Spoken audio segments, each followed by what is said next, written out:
নমস্কার, আমার নাম ডক্টর নবনীতা দাশগুপ্ত। আমি consultant obstetrician and gynaecologist, motherhood Kolkata হসপিটালে কাজ করি। সবাইকে শুরুতেই আমার শারদীয়া শুভেচ্ছা জানাচ্ছি। আজকে আমি আপনাদের সাথে কথা বলবো একটা খুব কমন গাইনোকোলজিক্যাল সমস্যার ব্যাপারে। ওটা হলো ওভারিয়ান সিস্ট। ওভারিয়ান সিস্ট প্রচুর মহিলার মধ্যে পাওয়া যায়, কিন্তু সবাইকে কি সার্জারি করতে হয়, নাকি তারা নিজে থেকেই গলে যায়, নিজে থেকেই চলে যায়? এটা একটা কমন প্রশ্ন যেটা আমাদের সম্মুখীন হতে হয়। তো ওভারিয়ান সিস্ট কাদের হচ্ছে, আমাদের পেশেন্টের রোগীর প্রোফাইলটা দেখতে হবে। তার বয়স কত, ওভারির সিস্টের আলট্রাসাউন্ড পিকচারটা কীরকম, তার সাইজটা কত। আমরা রোগীদের দুই ভাগে ভাগ করতে পারি। একটা হলো প্রি মেনোপজাল, আর একটা পোস্ট মেনোপজাল।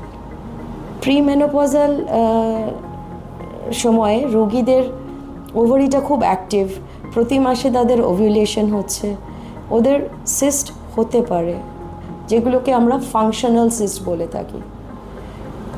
সেই ক্ষেত্রে আমরা আর যদি আলট্রাসাউন্ডে বলে একদম খালি জল ভরা সিস্ট আছে, সিস্টের মধ্যে কোনো সলিড ব্যাপার নেই, কোনো ডিভিশন নেই, কোনো সেপটেশন নেই, প্লেন একটা জল ভরা বেলুনের মতো সিস্টটা হয়ে আছে, আর তার সাইজ 4, 5, 6, ম্যাক্সিমাম 7, অতটা অবধি আমরা অপেক্ষা করতে পারি। যদি তার টিউমার মার্কার, আমরা টিউমার মার্কার করি, টিউমার মার্কার করে দেখি যে এগুলো উইদিন নর্মাল রেঞ্জ আছে কি না। টিউমার মার্কার যদি নর্মাল রেঞ্জে থাকে আর আলট্রাসাউন্ডের পিকচারটা যদি একদম প্লেন, একদম জল ভরা সিস্ট থাকে আর অল্প বয়সী মহিলা, সেটাতে আমরা অপেক্ষা করতে পারি সেটা নিজে থেকে স্পন্টেনিয়াসলি রিজলভ করবে কি না। 3 মাস বাদে আমরা তার আলট্রাসাউন্ড পিকচার আর টিউমার মার্কার আবার রিপিট করে দেখি। এভাবে অনেক সময় আমরা দেখি যে নিজে থেকেই রিজলভ হয়ে গেছে।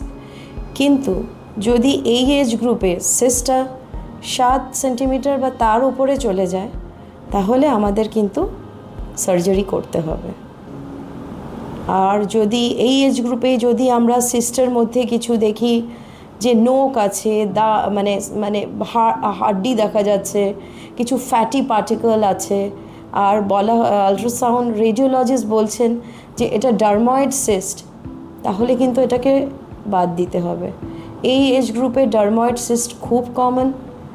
কেন বাদ দিতে হবে? কেন ওটা ঘুরে গিয়ে সিভিয়ার পেন অ্যাবডোমেন ক্রিয়েট করতে পারে, আর ওভারিটাকে নেক্রোস করে দিতে পারে, মানে ওভারিটা পুরো ড্যামেজড হয়ে যেতে পারে।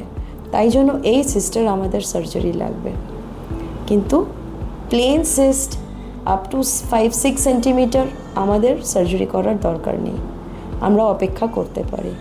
কিন্তু মেনোপজ হয়ে যাওয়ার পরে যদি এই ওভারিগুলোর ফাংশন চলে যায়, ইস্ট্রোজেন বডি থেকে চলে যায়, তখন আর ওভিলেশন হচ্ছে না, তখন যে কোনো cyst like 5 centimetre, 4 centimetre, 6 centimetre, যে কোনো সিস্ট আমাদের ওভারিটা বাদ দিয়ে দিতে হবে, সিস্টও বাদ দিয়ে দিতে হবে।